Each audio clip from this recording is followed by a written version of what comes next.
According to estimates, Americans eat 46 million turkeys each year on Thanksgiving alone, about a fifth of the birds raised annually. But less than a week after the holiday wrapped this year, Butterball held a town hall meeting at its Jonesboro, Arkansas facility, and it wasn't to celebrate. According to recent reports, Butterball announced on December 4th that it would be closing its Jonesboro facility and laying off its 180 workers. Butterball completed a WARN filing in response to the scenario and says the workers will receive compensation and medical benefits if they continue to work until their end-of-service date. The plant, considered a further processing facility where the turkeys are mainly packed and shipped, will close on February 3rd. Butterball has operated the plant for nearly 2 decades and will move any necessary production to other facilities within its network. And while CEO Jay Jandrain said company leadership deliberated for a long time about this difficult decision, some workers unfortunately had seen the writing on the wall.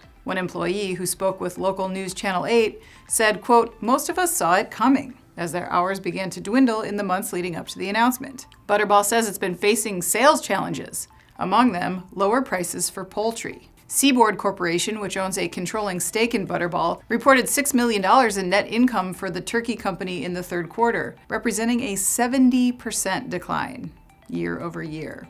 I'm Anna Wells. This is Manufacturing Now.